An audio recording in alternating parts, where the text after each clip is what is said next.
So I'd like to welcome everybody to our Aspire monthly webinar series, Beyond the Data Sheet.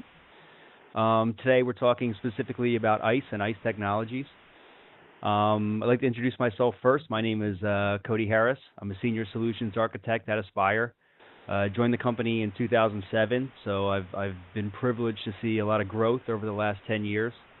I operate on the enterprise networking side, so my responsibilities include routing and switching technologies, as well as wireless and security. So think of myself as the pre-sales engineer, the guy that focuses on the pre-sales, where Kyle Turk, who is going to be our presenter, he focuses on the post-sale side. Okay, so here's the ICE data sheet, right? I mean, obviously the webinar is entitled Beyond the Data Sheet. The intention here is to kind of provide you with real-world information, right? This data sheet has a lot of really good information in there. As a pre-sales engineer, I live in the data sheets. But we all know that, the data sheet just has very basic information on features and functionality. It doesn't really have the real-world caveats and gotchas that you discover when you're working with the product day in and day out. Right, so the data sheet is not a configuration guide. It's just a set of basic product features and functionalities. And the intention of Beyond the Data Sheet is if you were to look at the data sheet and then you were to turn it one page over, we want to provide the real world experience that we've gleaned over the last, from an ICE perspective over the last 3 to 4 years of working with ICE, and then other security products prior to that, and both from a design and a deployment perspective, just let you guys know some of the information that we've captured over the last few years. So without further ado, our speaker today is going to be Kyle Turk. Kyle Turk joined Aspire about 3 years ago. He is currently our technical lead in wireless and security technologies, and has been working with ICE before it was ICE. Kyle started off working with ACS, and then has been working with ICE since version 1.0, and is known around Aspire as the ICE man. As you can see, Kyle is also CCIE in security and has an extreme amount of experience with the product. So with that, I'd like to hand it over to Kyle Turk. Thank you, Cody. I'd like to thank everybody for joining today and giving me and Aspire the opportunity to talk about ICE. So let's just jump right into it. What is ICE? ICE is pretty much an authentication server on steroids. It came about 6 or 7 years ago, combining Radius and TACAX and Cisco's newly acquired Perfigo clean access product, and putting that all together in one box. It's got a lot of advanced features and a lot of advanced functionality. It pretty much provides all your authentication needs on your network and puts it in one place with one pane of glass to manage network-wide authentication. It's going to be part of Cisco's DNA Center coming up soon, an integral part, so that the push is to get everything management-wise on your network under one single pane of glass. But referring to the data sheet, there are some gotchas, some caveats, some things that we've experienced throughout the years, specifically around ICE, that I wanted to share today with everybody. And we're specifically going to be talking about ICE 2.3, the current release of ICE. So what are some of the caveats that have come up in some of the deployments I've seen? So typically people are deploying ICE in virtualized environments these days. We've started to see a progression away from hardware devices several years ago, where a lot of your infrastructure is residing in a virtual LAN, a virtual world. And there's always contention around hard drive space and resources and the capabilities of sharing between different servers. And ISE specifically is really hardware intensive. And I think one of the items that mostly gets brought up a lot is how much disk space am I needing? How do I provision that disk space? Typically, you have three types of nodes. Those nodes being the admin node, the monitoring node, and the policy node. And those nodes require different types of disk space allocations. Typically speaking, the admin nodes are somewhere around 200 gigs to 300 gigs. The monitoring nodes can eat up anywhere from 600 gigs to a terabyte, maybe even more than a terabyte. And then the policy nodes are around 300 gigs to 400 gigs themselves. But the issue isn't really in sizing out those hard drives. It's really in how you provision the hard drives themselves. The data sheet says thick and thin provisioning are both supported. However, if you're looking to do any upgrades, any patches, any data migrations, if you're looking to deregister any nodes or anything like that, thin provisioning is going to be a pain. It has to do with the issue of the ISE server not being able to know how much disk space it has, and it tends to cause a slowdown for the processes in those instances, like upgrades and data moves. It tends to slow that down extremely. So specifically, when you're setting up your ISE server, typically during the deployment phase, where you're deploying an OVF, or where you're spinning it up from an ISO, you come to the option in VMware, and that's kind of what I'm talking about around in this discussion, specifically VMware. You get the option to select either thick provisioned, lazy zeroed, thick provisioned, eager zeroed, or thin provisioned. And I typically say to go with that thick provision option. That'll help us build out the exact hardware requirements for that server and that disk space requirements, as well as protect you in any of those upgrade scenarios. Another area of issue is during backups and how backups are taking place, relating to VMware again. A lot of people... Kyle, real quick, I hate to back you up, but maybe you could real quick, and I know most of the attendees probably already understand this, but maybe you could just real quick discuss the differences between the thin and the thick provisioning. So what does that actually mean? It's a great question. And just to be clear, if anyone has any questions during this that relate to the topics that we're talking about, feel free to ask Cody. I know he said wait until the end, but I want to make this a joint discussion and a journey together so that we learn. And if anybody has any other conflicting experience, by all means, share it with us. Share it with the team and share it in Spark. So the difference is in VMware, you can either provide a virtualized hard drive that grows over time based on your needs, or you can provide a hard drive that is statically assigned and not dynamically allocated. So the thin in this case would be the dynamically allocated hard drive. You say you need 200 gigabytes, and it starts you out with 25, and it builds that as you write data.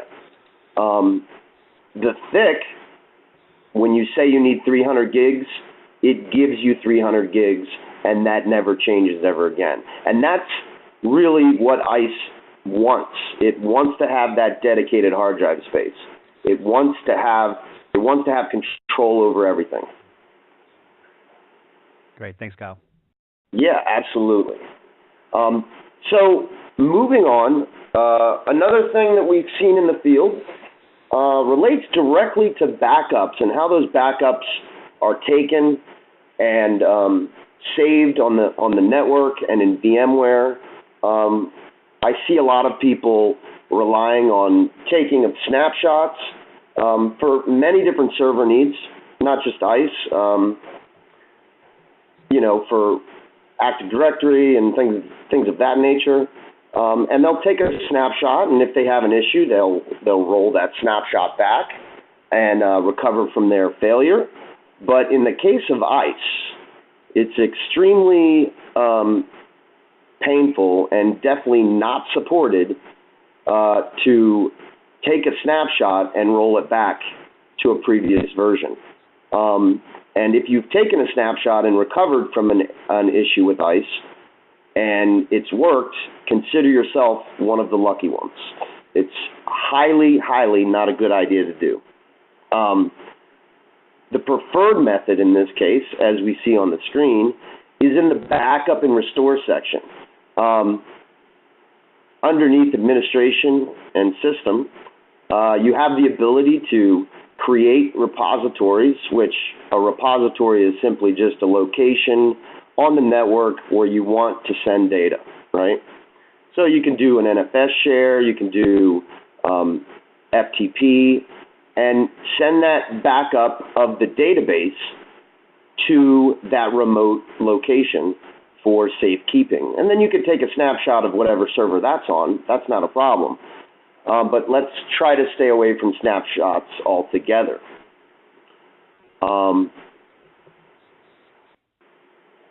I think just taking of snapshots, the process of taking the snapshots and the actual process of recovering from the snapshot are both highly detrimental to the operations of ISE, and they could cause major issues in both scenarios.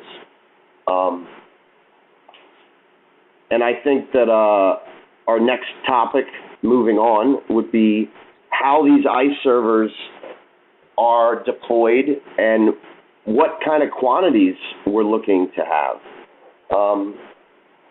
In every ISE node, you have several personas, and each persona is split up into several types. And the first type would be an admin persona.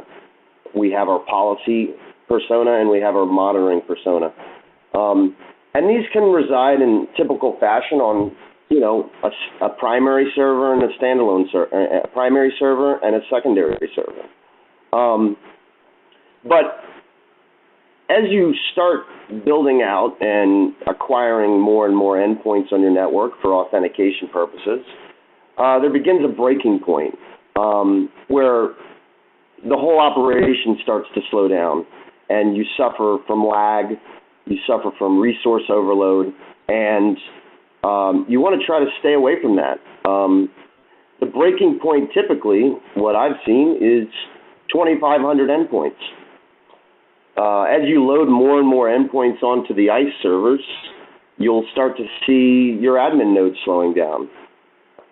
You'll start to see your authentication latency going up. And these will start to compound and affect the whole operation as more people come on to the breaking point where no one can get on. So in our example here, we have a customer that's looking to validate 3,500 endpoints on their network. Basic wireless only, no wired, with PXGrid integration. Just the fact that we're crossing over that threshold of 2,500, I would start to consider in this case, we might want to get away from building out dual servers and think about maybe splitting off the admin node and the policy nodes into separate boxes. The fact that there's PXGrid integration, that's a requirement to go from a standalone environment to a distributed deployment. And specifically speaking, a distributed deployment is where we take all those policies or personas and put them on those independent boxes so that you allow the ISE server to utilize the resources as best it can, and you separate out those roles. The admin node specifically might be at your management headquarters, close to your management team. Your policy nodes might be closer to the actual end users. The monitoring nodes might be in a data center somewhere, not near any of these people. Saving speed for your admin nodes while your monitoring nodes require large amounts of data. So you're requiring more hard drive space for those nodes. Your policy nodes typically need good low latency connectivity to the network devices that they're authenticating and the actual clients themselves. So splitting them all up is usually a better idea in the long run anyway. It's just something to consider when designing your environment. Do we want just 2 servers? Are we going to go over 2,500 endpoints? And this is really, not just the endpoints that you're starting out with, but what do you expect to get? If you pop up a guest wireless SSID, there's no telling how many endpoints you'll end up with. It's whoever tries to authenticate at that point.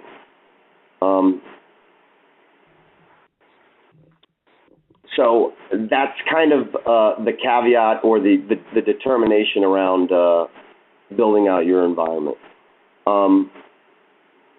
Any questions on that? No? Maybe? Okay. Well, Kyle, so the admin node is the node that you're accessing in order to provide administration to the system, right? What are the main differences between the policy nodes and the monitoring nodes? So the monitoring nodes specifically deal with all the logs and the logging of all the events. The admin nodes just deal with management. There's usually two monitoring nodes and 2 admin nodes in every deployment. And then the policy nodes handle only authentication events between the endpoints, the actual network devices that are authenticating these endpoints, like the wireless LAN controller and network switches. The policy nodes also handle all the web servers and serving of web pages to these endpoints. Let's say when they go to a guest page for redirection. And it's probably a good idea in the long run to split all those functions out. You want your admin portal to be really peppy, whereas your monitoring node needs a lot of hard drive space, and it needs to be able to process that data quickly without someone accessing a web page through its interface. And then the policy nodes, you really just need that good low latency connectivity to your endpoints and your network devices so that there's no interruptions. So that's kind of why the admin nodes and the policy nodes have a low amount of disk space, and the monitoring node has a huge amount of disk space. Perfect. Makes sense. Thank you. Yeah. I hope I'm not going too fast for anyone. I'm a fast talker, and I apologize for that. Our next discussion item is comes up a lot. People are always wanting to get involved with ISE and determine what they need as far as hardware and pricing and specifically licensing. And there's a lot of questions that come up about licensing.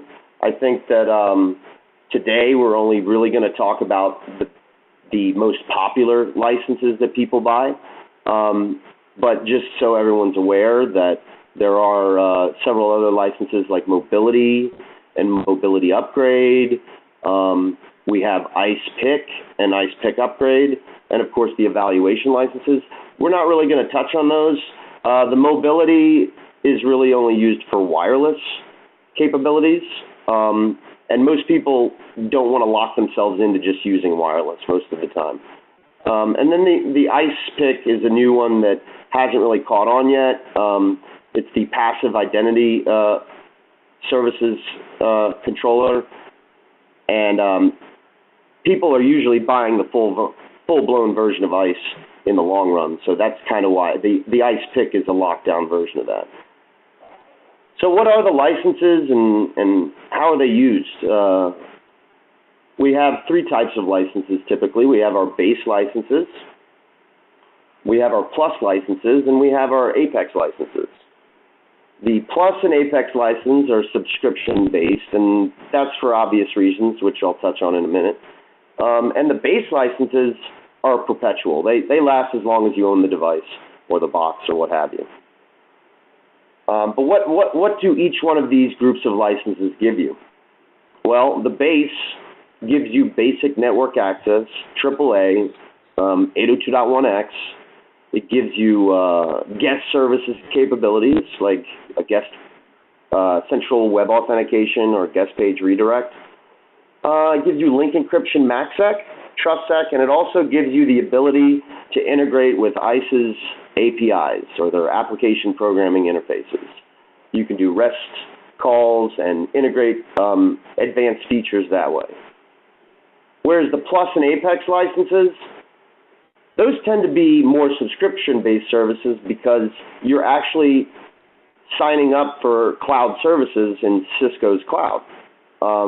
The Plus specifically, we're talking about profiling and feed services, pulling down information that determines what device is which on your network, so that you can write policies against those devices, like, is this device an iPhone, or is this device Windows XP, things of that nature.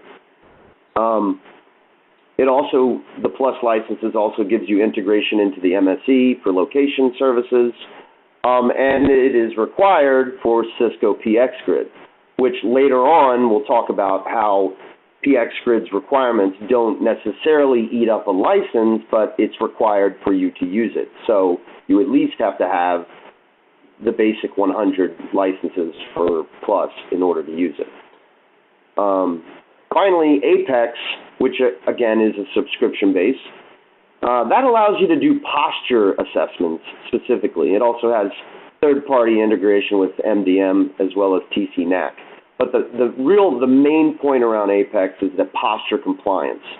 And that is the Cisco NAC agent. And that NAC agent was born out of Profigo and has changed over time, but that essentially lets you be able to posture, scan your endpoints, your Windows machines, and determine what antiviruses they have, what antivirus software they have, what kind of updates they have, and are they all valid? And then you can make policies based on that. Do we keep them on the network? Do we allow them to go out to the internet and update their information, and things of that nature? Both of these subscriptions are available in 1, 3, and 5 years. One license that we didn't touch on that just recently came into existence is TACACS. And if you're not familiar with TACACS, TACACS is just another form of authentication, just like Radius. TACACS is primarily TCP. It is bidirectional in nature, and it's completely encrypted. So it's more considered a more secure platform than Radius, whereas Radius is UDP, unidirectional, and is only encrypting the password and nothing else. So you can see other things in that Radius message stream that goes across your network. The name of the TACACS license is called Device Administration, and Device Administration license is perpetual as well. If you're only using ISE for TACACS, you will not burn up any base licenses, and you will not burn up any TACACS licenses. All you need is the TACACS license to get going, and you should be good. So, specifically, moving on, talking about how licenses are consumed, that was another question that always comes up. Well, how many do I need to buy? And then when I buy them, how do they get used? Do these licenses only get used, or do the Plus and Apex? And it really comes down to, firstly, when your users authenticate, your active sessions happen. Those burn up base licenses specifically. And everything on the box burns up at least one base license when it's in use. If you have Apex and Plus licenses, those will get burned up based on how they're used in policies. If you're profiling, but there's nothing used in a policy, that won't burn up a license specifically for Plus. Another example is in Apex. If you bought Apex but you're not using the NAC functionality, or you're not sending out any NAC updates or NAC agents, those won't get burned up either. But if you do use a profile in your policies and it gets burned up, it will also burn up a base license. So it's kind of like burning two licenses at one time. Some exceptions to that, like I said before, TACX sessions don't consume a base license, but Radius sessions do. Also, the PXGrid functionality, which we'll be talking about in a second, that doesn't burn up any licenses as well. But you have to have that in order to have PXGrid agents connect to the system and to even configure it. So what is PXGrid and what are we doing with it and how does it affect us, specifically? A quick question, Kyle, before you go into PXGrid. Yeah. So in regards to consumption of the licenses, right? So just to expound on what you're saying, basically what happens is when a user connects to your network, right, and leverages an 802.1x connection, that's eating up one license, right? And earlier we talked about a scenario where we had a customer that's deploying a guest SSID, right, that's leveraging ISE, and let's say that we've scaled that deployment for let's say 500 guest users. What happens when the 501st user actually logs on to, or I should say, leverages that 802.1x authentication and becomes the 501st license, but you only have 500? What happens? That's a great question, Cody. And a lot of people are concerned about that because, these networks need to be up and everybody needs to be able to get on, and we don't want anybody to be knocked off at any point. And historically speaking, Cisco's been very gracious with their licenses. They don't essentially kick anybody off if you go over. There's actually functionality built into the 2.3 release that lets you monitor your utilization of your licenses, and it informs you specifically when you go over. And then once you go over, it just tells you about it and warns you. No, everyone's still able to authenticate. All of your profile policies will still work, but it kind of reminds you that, hey, you need to look at buying more licenses, or you need to not use as many people on your network or have as many endpoints on your network, right? So the whole idea is they're not trying to kick anybody off your network because the licenses weren't paid up. Same thing is true if your licenses start to expire or actually did expire. There's actually a soft expire date, and then once they've expired, later down the road, it will say you will definitely not be able to do something by this date. I've never seen anybody go past that hard date, but I've never wanted to chance it. And, everyone's usually good about it, and they buy their licenses and move forward. So that's kind of how the oversubscription of licenses work, as well as the expiration of licenses. Okay, cool. So it sounds like it's kind of a warm reminder. As long as if you go over the number of base licenses you have, you'll be reminded by the system to get yourself back into compliance. But it sounds like from the subscription licenses, specifically the Plus and the Apex, if you go over that, obviously there's, like you said, there's a soft reminder in the beginning, but then if you go over that time period, then your system will no longer be able to process those authentication requests. Is that right? That's correct. Okay. Yeah, and it's a good way to put it. It's more of like a soft reminder. But I mean, obviously, they want you to get current with the correct licenses so that everything is correct and supported. And that's something else to note is that I'm sure if there's a TAC issue and all your licenses are expired, there might be an issue. You might not get the support that you needed. I've never run across that, but it's something to consider. Great, thank you. So, yeah, absolutely. So moving on to one of the things I think that I really wanted to talk about that isn't really a discussion that comes up because no one really knows about it, or maybe it's too complex, or people think it's too complex, and that's PXGrid. And what PXGrid is that, the traditional way of integrating information on your network for the purposes of monitoring or gathering data so that you know what's going on has been very messy. There's all kinds of formats and proprietary programs. There's NetFlow, NBAR, SDEE, syslog. It just goes on forever. But what PXGrid does is it takes all that data, not specifically the proprietary protocols, but it allows all that data to be shared with multiple parties on the network. It's really identity information sharing, but it's more than that. You can use it for context to partner, which is next up. Yeah, there you go. Context to partner, which is really like sharing of identity.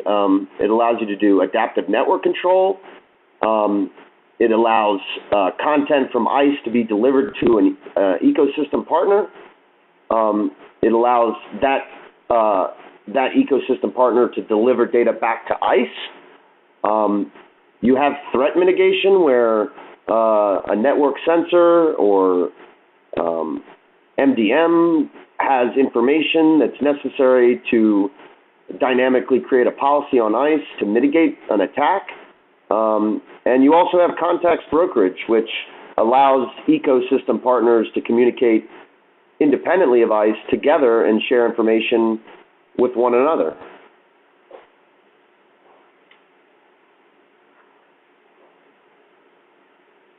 And the one that I usually like to talk about is the threat mitigation, or not really threat mitigation, but integration with like Qualys, where if you have Qualys scanning capability and it scans all your computers in your network and it finds one of them is got a lot of vulnerabilities, let's put that guy in another area of the network. And this happens without you even having to worry about it. The automation is there on both sides, where Qualys sends in the information out. It tells the ISE server, hey, this guy's out of date, or not out of date specifically, but he's got all these exploits available on him. And then the ISE server says, oh, okay, I have a policy that says once that happens, put him in this quarantine space. And it just makes everything interoperate a lot better. And what this slide represents specifically is just the tip of the iceberg,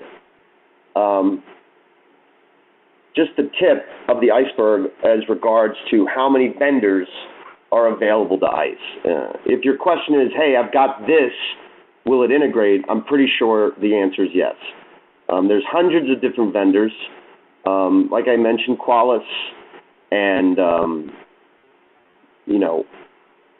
Dell EMC. There's hundreds and hundreds of different integrations that provide the capability for contextual identity information sharing, both from ISE or from your network device. You have information coming from every different direction that can be shared in every different direction, and that's kind of the point. And that is the direction that everything is going in, is this automation of this information so that it can be used to more easily configure and design and maintain your network. And that's kind of where the future of this whole thing's going anyway. Like I mentioned before, Cisco ISE is a part of DNA Center, and I think DNA Center is coming up in some future discussions and webinars. And I think the direction is that everyone's going to be utilizing DNA Center in the future to have one pane of glass that integrates all function and capability, all life cycle points into one box so that you can design, mitigate problems, deploy devices, and maintain your network in the complete life cycle from one, pane of glass. There's going to be lots of integration pieces, but that's the direction I see it going in. And with the advent of, more advanced AI and more computing capabilities, I think that it's just going to keep getting easier and easier and more dynamic based on that. So PXGrid is just the start, and you should all try to learn up and read more about it. It's super exciting, but no one's really doing it. So that's kind of why I wanted to talk about it, just to give you an idea that it's there, and we should start talking about it. Cody, I think I'm going to hand it back over to you for questions at this point. I know that the little orange dot in the corner has been flashing, so I know there's some questions that are going around, and feel free to start that discussion. Okay, awesome. Yeah. We'll get into the Q&A in 1 second. But I did want to touch back on what you were mentioning with DNA and SD access with ICE. I think from our perspective, you and I talk about this a lot, but this is something that we are really excited about. And we were provided with an example where, in order to reduce network complexity, right, in today's networks, you're having to go into your switch and create VLANs and then make sure that your user is plugged into that particular VLAN. Then we have ACLs somewhere down the line, maybe on the core switch or the firewall, that provides the network segmentation and only allows the users to access what you want them to access. How would ICE integrate with that, right, from a group policy perspective, and how would it create a more seamless integration with your users entering the network? Yeah, I think, and I'm not sure if this answers the question entirely, but I think that the idea is that customers and corporations, they know they want security, and they know they want it to be secured from the standpoint of a security policy.